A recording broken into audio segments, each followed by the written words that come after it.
The stable door was already closed when Eli Mercer stepped inside. For one hard second, it looked like he was the reason it had been shut. Dust floated in thin lines of sunlight cutting through the wooden boards. The air smelled of hay, sweat, and something sour beneath it. A young girl sat on the straw in the far corner, her knees pulled tight against her chest. She wore nothing but a torn, dirty shirt that barely reached her thighs. Her legs were bare, pale against the dim light, marked with bruises in deep yellow and purple shades that had not yet faded. When Eli's shadow crossed over her, she flinched. Not small, not unsure. She flinched like she was bracing for the next blow. Eli removed his hat slowly. He did not step forward. He did not speak right away. He had worked cattle his whole life. What he knew how to move around something frightened. Quick movements only made it worse. He noticed the latch first. It had been fastened from the outside. Then he saw the iron ring bolted into the wall. A short length of chain lay in the straw beside it, not long enough to reach the door. Then he saw her wrists, red marks, raw skin. She tried to speak. Her throat worked, but no sound came out. She swallowed hard and forced the words through cracked lips. "My father, 3 times a day." Her eyes shifted toward the wooden post beside her. 3 shallow knife cuts had been carved into it. Not random. 3 marks, evenly spaced. Morning, midday, night. She did not cry. That was what made it worse. "He drinks," she whispered. "Then he comes, and he locks the door." The heat inside that stable felt thicker than the Kansas air outside. Eli felt something move inside his chest. Not just anger. Something heavier. Shame. He had known Silas Whitfield for years, a small horse trader with quick hands at cards and a taste for whiskey at the Long Branch Saloon in Dodge City. Silas had always called his daughter sickly, unstable, said she needed discipline. Folks in town said his debts were getting loud. A girl's name on a deed could quiet them. What Eli saw in that stall was not sickness. It was control. The girl's name was Clara Whitfield, 18 years old enough to know her own mind. But in Ford County, an unmarried daughter still lived under a father's shadow. And Clara watched Eli the way a trapped animal watches a man holding a rope, waiting to see which side he stood on. Boots crunched outside on gravel. Silas Whitfield was coming back from the well. If Eli walked away now, Clara would count 3 more marks before the day ended. If he stepped in, he would be stepping into trouble. Dodge City law might not see his way. Eli had once watched a drunk man ruin a home. He had stayed quiet then. He had hated himself for it. He was not about to do that again. Silas stopped 3 steps from the stable door when he saw Eli standing there. He set his bucket down and smiled. The smile did not reach his eyes. "She gets dramatic in the heat," Silas said, wiping his mouth with the back of his hand. "Girl's got a wild streak." Eli stepped just enough to block the view inside. "She's locked in," Eli said, calm. Silas shrugged. "She runs off. I keep her close. That's raising a child." Clara did not move. She did not argue. Eli had come to buy a bay gelding. He found something else. "I'll take the gelding," Eli said evenly, "and I'll hire her for the drive back to my ranch. Need help. I'll pay fair." Silas's smile thinned. "She ain't for hire. She ain't livestock either." Silas lunged. No warning. The first punch hit Eli's shoulder. The second never landed. Eli was not fast like a young gun, but he was steady. He grabbed Silas by the shirt and drove him back into the stable wall. The boards shook. A horse kicked inside its stall. Dust filled the air. Silas swung wild. Eli kept his fists tight. One hard hit to the ribs. One shove that sent Silas crashing into a feed barrel. Clara moved. Not much. Just enough. She grabbed a handful of straw and flung it into her father's face. It was not brave. It was desperate. It was enough. Eli reached for the key hanging from a nail. He unlocked the stall door and stepped between father and daughter. "If I hear you've laid a hand on her again," Eli said low, "I'll come back with the law, and I won't come alone." Minutes later, Eli's wagon rolled away from the Whitfield place. Clara sat beside him wrapped in an old canvas coat. She did not look back. Behind them, Silas stood in the yard, eyes cold and thinking. Not about fists, about paper, about law. Silas Whitfield knew exactly how to use that. Eli did not ask Clara questions on the road. They crossed the Arkansas River at a shallow bend, wheels grinding slow over stone. The sky stretched wide and hot above them. By late afternoon, Eli's ranch came into view. He handed her a tin cup of water before he said anything else. "You're safe here." She nodded, but her eyes went distant, like she was counting hours. That evening, when the sun dipped low and the shadows stretched long, Clara stiffened.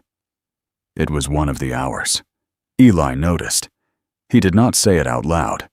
Instead, he asked her to help him carry feed to the horses. Keep moving. Keep breathing. Break the clock. When the moment passed and no locked door opened, something small shifted in her shoulders. Not trust. Not yet. But maybe the first crack in fear. The next morning, Eli rode into Dodge City. Sheriff Tom Callahan listened quiet inside his office. When Eli finished, Tom rubbed his jaw slow. "Silas filed a complaint this morning," Tom said. "Says you kidnapped his daughter." There it was, not fists, paper, law. By the time Eli rode back to the ranch, the air felt heavy. Clara stood by the fence watching the horizon like she expected dust to rise. And just before sunset, far down the road from Dodge City, a thin line of dust began climbing into the summer sky. The dust line grew thicker as it came up the road. Clara saw it before Eli spoke. She did not run. She did not cry.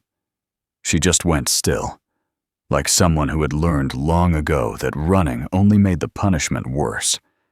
Eli stepped off the porch and rested one hand on the fence rail. He counted 3 riders, Silas in front, 2 men behind him from town, both the kind who leaned against saloon walls more than they leaned over honest work. No badge in sight. Not yet. They rode hard into the yard. Horses snorted. Leather creaked. Silas swung down from his saddle slow, unbrushing dust from his coat like he had come to settle business. "You got something that belongs to me," he called out. Eli did not raise his voice. "She ain't a saddle." One of the other men spat into the dirt. "This don't need to be ugly," he said. But it already was. Clara stepped out onto the porch. She stayed behind Eli, but she did not hide. That mattered. Silas saw it too. For a moment, something cracked in his face. Not anger, fear of losing control. "You think he'll keep you?" Silas snapped at her. "You think this rancher wants your trouble?" Eli did not look back at her. "You filed a complaint," Eli said steady. "Sheriff knows where she is. We can ride into Dodge City and settle it proper." Silas laughed. It was dry and thin. "Settle it here," he said, and stepped forward. It happened fast. A shove, a swing, but one of the hired men tried to move toward the porch. Eli moved first. He drove his shoulder into Silas, and both of them went down into the dirt. No gunfire, just fists and breath and dust grinding between teeth. Silas fought wild and angry. Eli fought steady. One clean punch split Silas's lip. Another sent him flat onto his back. The second man backed off when Clara grabbed a fence post and shouted for them to stop. Her voice carried strong across the yard, not shaking, not breaking. That changed something. Silas lay there, staring up at the sky, chest rising hard. "You don't understand," he muttered through blood. "She signed it." Eli froze. "Signed what?" Silas's eyes flicked toward Clara. Too late. A crack in his story. The two men behind him exchanged a look. Now, it was not about a runaway daughter. It was about paper, about land. Silas pushed himself up, wiping blood from his mouth. "This ain't over," he said low. "You want law? Fine. Let's bring it to town." He mounted without another word. The three riders turned back toward Dodge City, dust rising behind them again. Clara stepped down from the porch, slow. "He made me sign something," she said, barely above a whisper. And for the first time, Eli understood. This was not just about 3 beatings a day. It was about her mother's land along the Arkansas River. And land in Kansas could start wars. Fists never could. The next morning, Dodge City felt heavy. Not louder, not rougher, just heavy. Silas stood inside the sheriff's office with dried blood on his collar and pride still clinging to his voice. Clara stood a few feet away, hands steady at her sides. Eli did not speak for her. He stood beside her. That was enough. Sheriff Tom Callahan laid the paper flat on his desk. A transfer of land, her late mother's small piece of property near the river, signed in Clara's name. Tom looked at her. "Did you sign this freely?" Clara lifted her chin. "No." One word, clear, no tears, no shaking. Silas tried to laugh it off. "Family business," he said. "Discipline." Tom's eyes hardened. "This ain't discipline," he said. "This is a locked stall and a chain." The room went quiet. In 1880s Kansas, a father still carried weight. But so did bruises. So did witnesses. And Eli had seen the stall with his own eyes. Tom set the paper aside. Silas Whitfield, you're being held for assault and unlawful confinement. The deed will be reviewed by the county judge." Silas's face drained of color. He had counted on paper to win. He had not counted on Clara speaking. By sundown, the story had spread from the Long Branch Saloon to the church steps and beyond Ford County. Some men muttered that Eli had no right stepping between father and daughter. Others said a locked stall was no father's right. That night, back at the ranch, Clara sat on the porch steps. The sky stretched wide and calm above Kansas. No locked door, no chain. But when the sun dipped low, she stiffened again. It was one of the hours. Eli sat down beside her, not touching, just close enough that she could feel someone steady near her. "No one's coming," he said quiet. They waded through it together. The shadows grew long. No door opened. No footsteps came. For the first time, when the hour passed, Clara did not count a mark in her mind. Instead, she let out a slow breath. The kind a person takes when they realize fear does not own the clock anymore. "Wait, before we move on, what do you think about the story so far? Drop your thoughts in the comments, I'm really curious to know." The county hearing was set 3 days later. 3 long days where Dodge City talked about nothing else. Some said Eli Mercer had overstepped, said a man had no business interfering in another man's household.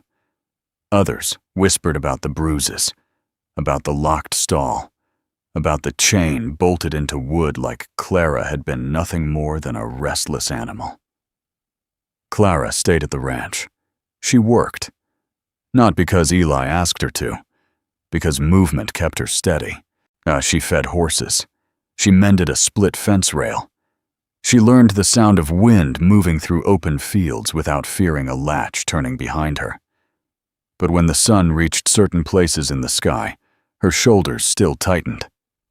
Morning, midday, night.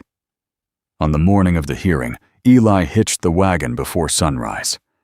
Clara climbed in without a word. She wore a clean cotton dress Eli's neighbor had brought over. Her wrists were healing, faint lines where red had once burned deep. Dodge City felt crowded when they arrived. Men leaned against hitching posts. Women stood in small clusters outside the courthouse, the Long Branch. Saloon doors swung open and shut as rumors moved faster than whiskey. Inside, the county judge sat straight-backed behind a wooden desk. Sheriff Tom Callahan stood near the wall. Silas Whitfield sat on one side, jaw tight, eyes sharp. He did not look at Clara. The paper lay on the judge's desk. The deed. The judge spoke plain. "Miss Whitfield, did you sign this document willingly?" The room held its breath. Clara's hands rested in her lap. For a second, Eli saw the old fear pass over her face like a shadow from a cloud. Silas shifted in his chair. Just enough. That was all it took. Clara lifted her chin. No. One word again. But this time it carried across the entire room. The judge leaned forward. "Were you threatened?" Silas's jaw clenched. Clara did not look at him. "Yes." A murmur spread through the courtroom. The judge turned to Eli. "You witnessed the condition she was kept in?" "I did," Eli answered steady. "Door latched from outside, chain inside, marks on her wrists." Sheriff Callahan stepped forward then. "I inspected the property after Mr. Mercer's report," Tom said. "The iron ring and chain were present. Stall door fastened from the exterior." Silas stood up suddenly. "She's my daughter," he snapped. "I was protecting my property." There it was.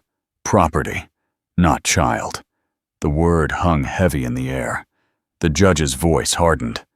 "A daughter is not livestock, nor is she collateral for gambling debt."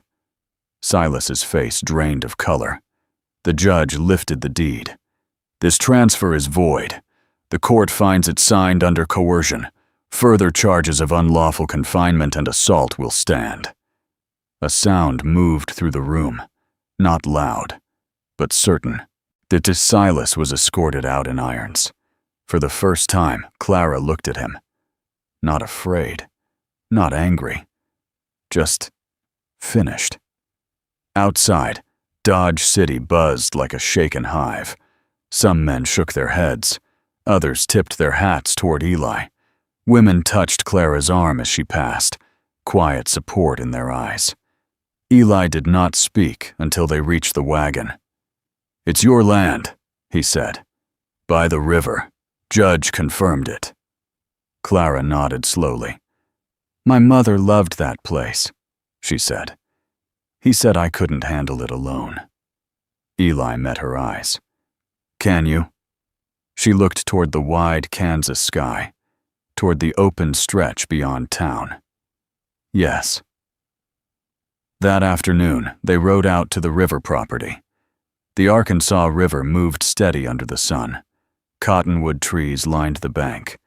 The small cabin her mother once kept stood worn but standing.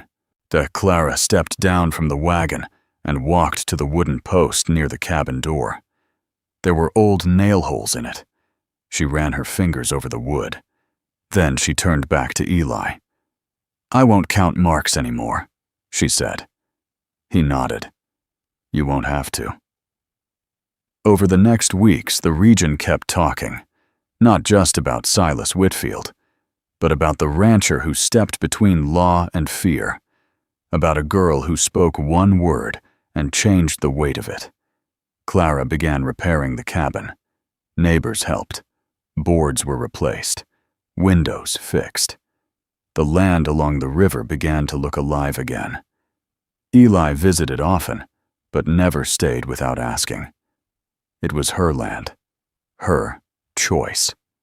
One evening, as the sun dipped low and painted the river gold, Clara stood outside her cabin. The hour that once ruled her life came and passed. No locked door, no footsteps, but no chain, just wind through cottonwood leaves. She did not stiffen. She did not count. Instead, she breathed.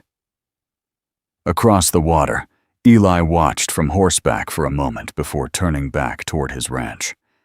He had not broken the law that summer. He had stood inside it. And by doing so, he had broken something else.